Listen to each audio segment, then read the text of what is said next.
Walter Ayala, ha señalado que el presidente le ha pedido que lo acompañe a Ayacucho para mañana dar su mensaje sobre los primeros 100 días del gobierno. Por supuesto, el ministro Ayala está inmerso en una controversia sobre los ascensos militares que ya ha motivado incluso una denuncia por parte de la Procuraduría Anticorrupción contra pues el secretario general de Palacio de Gobierno. Hoy los ex altos mandos tanto de los comandantes generales del Ejército y de la FAP se presentaron ante la Comisión de Defensa del Congreso, han dado detalles, han brindado WhatsApps y bueno, para el ministro Ayala lo que hacen es vender humo y hacer política. Eso es lo que ha dicho ahora en unas rápidas declaraciones. Vamos a comenzar con este tema dándole la bienvenida a la congresista de Juntos por el Perú, Sigrid Bazán. ¿Cómo está usted, Sigrid? Buenas noches. ¿Qué tal? Muy buenas noches y gracias por el espacio. ¿Cómo estás? A usted. Bien, gracias. Bueno, a ver, su evaluación de lo que está pasando con el ministro Walter Ayala. ¿Todo indica que se va a quedar en el puesto? Sí, bueno, nosotros entendemos, y eso ya lo expresó la premier Mirta Vázquez, en realidad yo no tengo los, digamos, pormenores de lo que ocurra en el Ejecutivo, pero entiendo que el día de hoy por la noche iban a tomar como plazo máximo una decisión.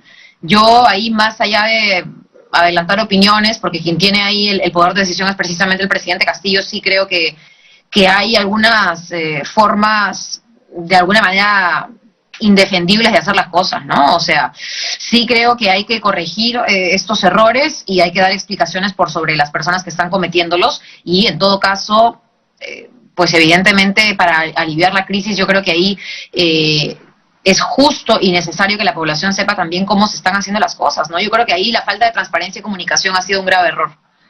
Lo más, entonces, saludable para usted sería el relevo, el reemplazo del ministro de Defensa. Mira, como te digo, esta es una decisión del presidente, pero sí me queda claro que estas evidencias, o en todo caso estas cosas que están saliendo a la luz de cómo se están cómo se está tratando de interferir de alguna manera en una institución que debiera ser totalmente justa, ¿no es cierto?, por sobre sus nombramientos, etcétera. Yo creo que ahí sí cabe por lo menos una explicación del ministro y sin duda también, si el presidente pues así lo decide, también, ¿no?, un cambio. Entiendo que esto se había anunciado ya o algo había deslizado la premier, yo no sé si en esto se ha retrocedido, pero sí creería que ahí hay un serio problema y no podemos profundizar una crisis que ya tenemos, que es política y que es económica, con otra más, y yo creo que en vano, ¿no? Usted lo señala, una crisis política y económica, y a ver, según el congresista Valer, él dice que algunos parlamentarios estarían promoviendo una vacancia presidencial. ¿Sabe usted algo de esto? ¿Hay intención de algunas bancadas o congresistas de escalar a ese extremo? Mira, y esto es otro tema. Lo de la vacancia presidencial, yo hace unos momentos también comentaba sobre todo este problema en torno a distintas instituciones o distintos nombramientos o etcétera.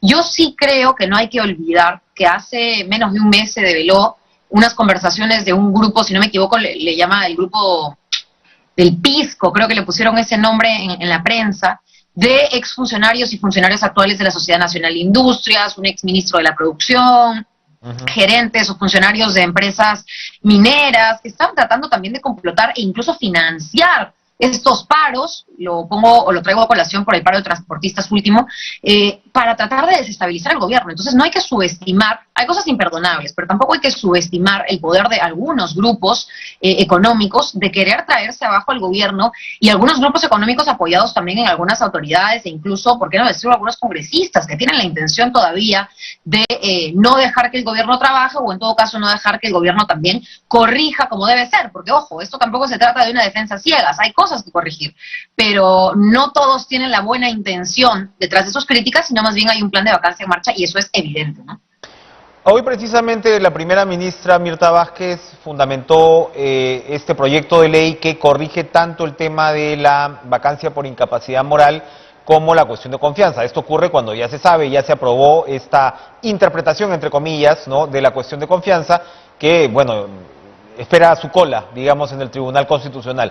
Y claro, en medio de esta situación que usted describe, esto se enrarece más, ¿no? O sea, es decir, ¿en qué momento, no, hasta cuándo puede usar la cuestión de confianza, ¿no? O se puede aplicar la vacancia por incapacidad, etcétera. ¿Cuál es el ambiente por ese lado en el Parlamento para poder escuchar y debatir un proyecto como el que ha presentado, o el que ha, mejor dicho, justificado, sustentado la primera ministra? Bueno, el ambiente en el Congreso es muy malo, para serte muy sincera. El día de hoy hemos tenido consejo directivo, que es el espacio en donde se confirman los puntos que van a incluirse en la agenda del Pleno, y lamentablemente siento que hay un apuro de parte del fujimorismo, porque ha sido Fuerza Popular quien además impulsa mucho este tipo de iniciativas, de los pocos dictámenes que se están teniendo. Uno más ha entrado en la agenda del Pleno del día jueves, que es por una modificación del reglamento sobre el tema de confianza también, de cuestión de confianza, del reglamento del Congreso. Y yo creo que, y lo dije en el Consejo Directivo el día de hoy, cuyas sesiones no son públicas, pero que es importante decirlo hacia afuera, debería agotarse. Todo este tema sobre la cuestión de confianza ha traído a colación varios proyectos de ley, entre ellos el de la Premier. Entonces, yo creo que antes de apurarnos a aprobar cosas en el Congreso, debiéramos tomar en consideración todos los proyectos de ley relacionados a la materia y poder ponernos de acuerdo en cuál es digamos, el mejor camino o la mejor vía para que el mecanismo de la cuestión de confianza no sea usado de manera abusiva, pero tampoco se le recorte una prerrogativa al presidente electo. Entonces, en ese sentido, yo sí creo que el ambiente es malo porque hay congresistas que de manera acelerada, de manera express, con mucho apuro y mucho anhelo de esta, digamos, esta ansia de poder, de un poder que se perdió electoralmente y que hoy quieren recobrar a través de ciertas maniobras, tejes y manejes, leyes o modificaciones, pues se está haciendo con una intención detrás, con una intención ulterior de querer precisamente socavar la institución presidencial y en todo caso la actual figura presidencial, y es parte de este tipo de campañas, así como las campañas de interpelar a cada uno de los ministros después de haber dado un voto de confianza, cosa que no tiene sentido. Doy un voto de confianza, pero interpelo a cada uno de los ministros. Ojo, yo he estado a favor de la citación a aquellos ministros cuestionados porque sí creo importante que den explicaciones, pero de ahí a que algunos congresistas tengan buenas intenciones sobre cada una de estas medidas, incluida la modificatoria que ya el Congreso aprobó, que era una reforma constitucional que hicieron pasar por un proyecto de ley regular, pues ahí no hay ninguna buena intención en absoluto, ¿no? Ahora, ya que estamos en la materia y no, digamos, el gobierno tiene muchos errores, como usted señala, ¿no? Pero ya que estamos en la materia, a ver, ¿qué tan probable, qué tan posible es un escenario de vacancia? Porque para la oposición, digamos, más cerrada, no parece pues que la vicepresidenta Boluarte les inspire tampoco una gran confianza. Y sabemos perfectamente que si se da una vacancia doble, el Congreso tiene que cerrar, el Congreso tiene que convocar elecciones generales. Y francamente, probablemente fuera de esos opositores más cerrados, no creo, Sigrid, que los congresistas se quieran ir a su casa, francamente. ¿Cómo observa usted eso? Pero ahí te ha saltado un pasito. A ver. Antes de que se convoquen a nuevas elecciones, asume la presidenta del Congreso. Claro. En ese pedacito, en ese pasito, digamos, está el kit del asunto. Porque finalmente, y yo ahí sí te voy a ser muy sincera, como alguien que lamentablemente, a mí no me gusta ya la confrontación política excesiva, pero lamentablemente, y en los plenos se ha evidenciado, cuando hay que hacerse escuchar, hay que hacerse escuchar. Y sí siento que hay un espíritu muy autoritario de parte de cómo ha manejado la presidenta del Congreso todas estas situaciones en el Pleno y para con las autoridades del Ejecutivo. Es decir, va el presidente Castillo hasta, ¿no es cierto?, el Congreso o invita a la presidenta para el diálogo y lo primero que se recibe en la prensa después de esa conversación es una crítica al presidente. Es un ánimo, ¿no es cierto?, de querer decir o de querer incluso hasta maltratar con el saludo a las autoridades que asisten en cada tipo de sesión solemne o en cada tipo de reunión de coordinación con la presidencia del Congreso, que además, dicho sea de paso, no era algo usual y que ahora sí se estaba tratando de hacer a través del diálogo. Se hicieron cambios en el gabinete, como seguro vendrán más, y ha habido este ánimo de querer en el Ejecutivo manejar las cosas. Yo no he sentido ese mismo ánimo constructivo desde el Congreso para, además, decirlo, ¿no? O sea, si hay de alguna manera, yo no me quiero poner en escenarios de vacancia porque siento que es llamar a algo que nadie desea, pero sí en todo caso veo a una presidenta del Congreso que además ha apurado en un pleno descentralizado la aprobación de dictámenes porque a los 100 días de gestión en el Congreso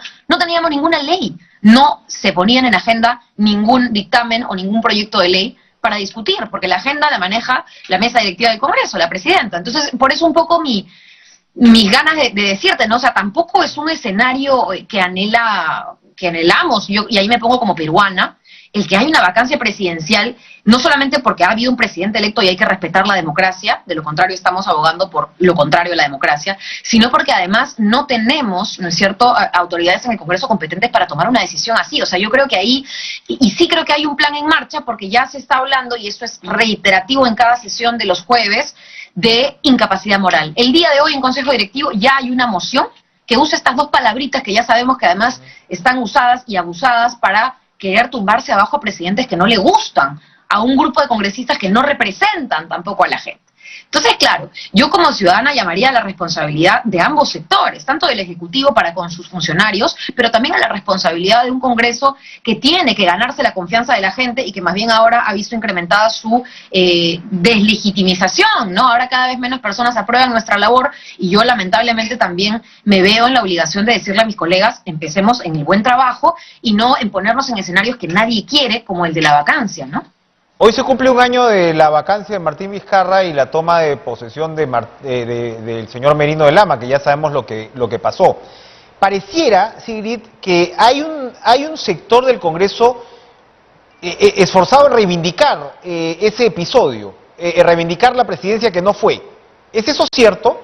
¿Están gastando sus energías en ese capítulo de la historia? De reivindicar, es decir, de hacer las cosas bien y no cometer los mismos errores que se cometieron con el señor Merino, usurpando un cargo que no le correspondía, pisoteando un poco la legitimidad, legalidad y constitucionalidad de una instancia tan importante como el Parlamento, en absoluto. O sea, yo acá no veo ninguna reivindicación. Tan pocas ganas de reivindicar hay, que incluso tuve personalmente que hacer cuestión de Estado en un pleno, en donde nos dimos cuenta que en la web del Congreso se estaba poniendo a Manuel Merino prácticamente como una figura, ¿no es cierto?, a admirar frente a las hordas de protestantes que estaban... Me refería a la reivindicación de Merino, Sigrid, efectivamente, creo que me expresé mal. Ah, perfecto, sí, claro, más bien lo que se está tratando de hacer, y ya lo hemos visto de parte de otras fuerzas políticas, es borrar pedazos de la historia. O sea, uno cree lamentablemente que la memoria del peruano es frágil, pero en realidad yo creo que ahí hay que hacer un fuerte trabajo por ver de qué se está hablando, de qué memoria se está hablando y cómo se está instaurando este relato, ¿no es cierto?, lleno de falsedades, en donde de la nada Alberto Fujimori fue un demócrata, cuando en realidad es un señor preso, un delincuente, porque a eso se le dice cuando una persona está presa, o de que el señor Merino fue un presidente que se enfrentó, ¿no es cierto?, a los protestantes, cuando en realidad fue un usurpador y nunca debió ser presidente, nadie lo eligió para estar ahí. Entonces, estas cosas tenemos que tener mucho cuidado de que en este Congreso tampoco se manejen políticamente. Yo creo que la batalla política se acabó en las elecciones y el trabajo político debiera ser ahora constructivo. Yo creo que algunos congresistas y partidos todavía no lo entienden y yo, al menos desde lo que me toca a mí con mi bancada, Juntos por el Perú, creo que estamos apostando más bien por lo contrario, por trabajar, ¿no? Ahora, en lo que le toca al Ejecutivo, digamos, en el mejor de los casos es la inexperiencia, la falta de conocimiento en sectores muy claves. En el peor de los casos, una cantidad de tarjetazos que se están viendo que preocupan con respecto a la idoneidad de funcionarios claves. Eso lo está diciendo todo el mundo, desde la Contraloría, la Defensoría, hoy lo dijo el alcalde de Lima, etcétera, etcétera, etcétera. ¿No sería bueno, para resumir, que la señora Vázquez pueda tener un poco más de juego para reorganizar ese trabajo político al que usted se refiere? Sí, seguro. Mira, la Premier acaba de entrar con el voto de confianza, tiene una semana después de este voto de confianza, digamos que ha costado un poco un diálogo y una conversación que no siempre ha sido fructífera entre las diversas fuerzas políticas, incluida la bancada de Perú Libre, pero sí creo que es importantísimo dar cuenta de algo, que si bien hay muchas cosas criticables y estamos a tiempo, quiero enfatizar ahí en esto, estamos a tiempo de hacer las correcciones, si hubiéramos tenido este mismo ánimo destructivo, no siempre constructivo y no siempre altruista y no siempre bien intencionado en su crítica, que a veces no es crítica y además es ataque, pero si hubiéramos tenido este mismo ánimo, ¿no?, fiscalizador, qué sé yo, con otros gobiernos y los trapitos sucios de los gobiernos hubieran salido a tiempo, oye, todo lo que estamos descubriendo hoy de Martín Vizcarra, de Pedro Pablo Kuczynski, del propio Alan García, de Alejandro Toledo, etcétera, si hubiera salido durante sus gobiernos, ningún gobierno hubiera sobrevivido al mes. Entonces yo creo que acá, de acuerdo con todas las críticas que han hecho las instituciones, Defensoría y más, pero estamos a tiempo de hacer estos cambios y estas correcciones, y yo estoy segura que el presidente va a tomar el liderazgo correspondiente para hacer esas correcciones. Pero ojo, que hay muchísimas más fuerzas que están totalmente sumando esfuerzos para destruir al gobierno de lo que había en las gestiones anteriores. Y eso sí es una preocupación que no coincide con las buenas intenciones de quienes tratamos de mejorar las cosas, ¿no?